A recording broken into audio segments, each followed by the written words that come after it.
Në tregun e Novoselës për gjatë 30 viteve të fundit nuk është investuar asnjëherë, siç shihet edhe nga pamjet. Kjo është gjendja edhe për gjatë vitit 2026 në këtë treg, aty ku çdo javë mblidhen tregtar nga Vlora, Novosela, Fieri, Lushnja dhe Berati. Për tregtarët, ky treg nuk plotson asnjë kusht për të quajtur i tillë. Ata shprehen se çdo herë që vijnë paguajnë një taks prej 300 lekësh, e cila ndër vite nuk është përkthyer asnjëherë në investime.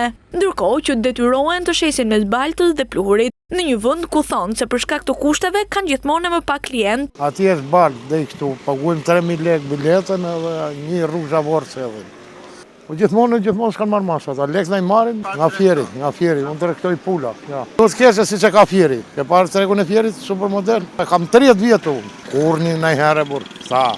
Ta kam edhe për të vjedhur. E po çfarë bëjmë? Baltë, si ato janë me çisme, jam në fshat. Ndërkohë që kushtet e tregut janë problem edhe për vetë blerësit, të cilët thonë se prej dekadash tregun e Novoselës e mbajnë mend në këtë gjendje, me zero investime nga institucionet përgjegjëse. Për ta, të blesh një treg mes Baltës, Pluhurit dhe papastërtive është në dëm të shëndetit. Si mos më keq.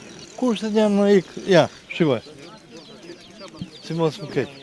Për dy makina zhavora atje te tregu shkosi nuk ka kushte më të këtija. Po kam prik, ja, mora 2 gjera vend, ja. Tregu në rrugësh këtu. Dhe pengot e qarkullimi këtu një, pengot e qarkullimi. Po këtu s'bë tregu në rrugët, tregu të vend e tia. Çdo javë mbi 100 tregtar, por edhe më tepër në ditët me mot të mirë, shkojnë poshtë urës së Mifolit për të tregtuar produkte të ndryshme të shportës, vegla pune dhe orendi shtëpiake. Sipas tregtarëve, megjithse paguajnë taksa në varësi të vendit dhe hapësirës që zën, këto taksa të mbledhura në 3 dekada që i shkojnë njësisë administrative Novosel, asnjëherë nuk janë kthyer në investime.